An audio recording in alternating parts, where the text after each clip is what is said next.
Hello! Today we will be talking about operant conditioning and creative thinking in the art classroom. My name is Ross Osterday, and we will be specifically talking about how we can apply this to the high school art classroom. We will first talk about behaviorism, operant conditioning, and creative thinking, ways we can apply operant conditioning to the art classroom, and ways we can encourage creative thinking amongst students. And then we'll finish by talking about how this can benefit teachers and benefit students. So behaviorism is defined by John Sandruck in his book, Educational Psychology, as the view that behavior should be explained by observable experiences, not by mental processes. It is also described by Carl Pitts in his book, Operant Conditioning in the Classroom, as the things that teachers do to influence students should be observable.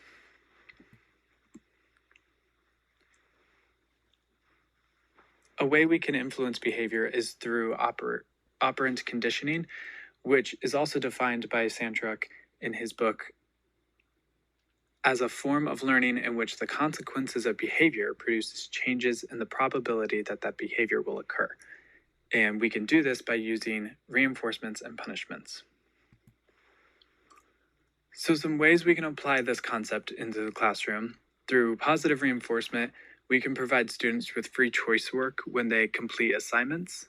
That can be through a sketchbook of their choice or through various mediums that students would want to experiment with. Another positive reinforcement could be providing music for students to listen to, as long as they're on good behavior and are completing the task at hand. If students are misbehaving or not completing assignments, something a teacher can do as a form of punishment would be to take away their free time for choice work or changing the seating arrangement if where students are sitting is it disrupting the rest of the class.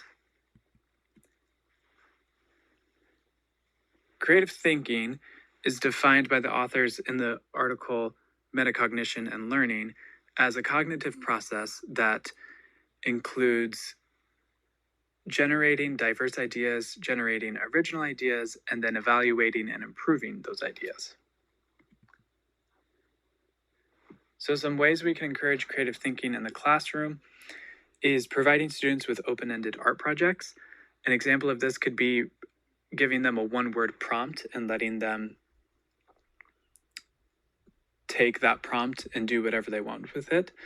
For example, a project could just be titled simply denim, and students could use denim jeans for a project, or they could do a drawing of a pair of jeans, or they could paint on denim. They can take the prompt and run with it, so to speak.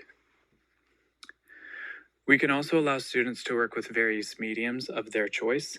Allowing students to experiment with various mediums allows them to get more creative and see how mediums work on canvas or on paper, and how they work with each other. We also should allow students to explain their artistic decisions through constructive critiques and prompting them to ask them why they made certain decisions. We can also allow students to collaborate on projects with other students. This allows them to bounce ideas off of each other and see things in a new way that they may not have seen before. So why is all of this important for the art classroom in high school?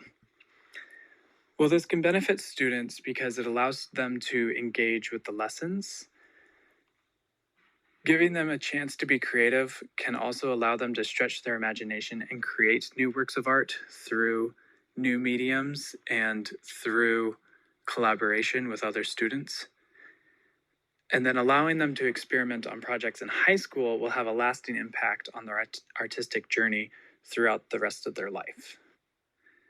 Giving them more free choice in high school will allow them to experiment more in collegiate level and potentially in a career.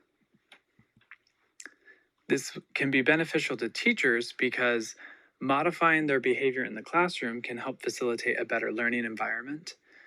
And allowing students to make their own choices in creating art gives them a sense of freedom that they may not have had from a very constricted assignment rubric. And then if an instructor emphasizes on fostering an environment of creativity, this can have a lasting positive effect on students in other areas in life, not just in art.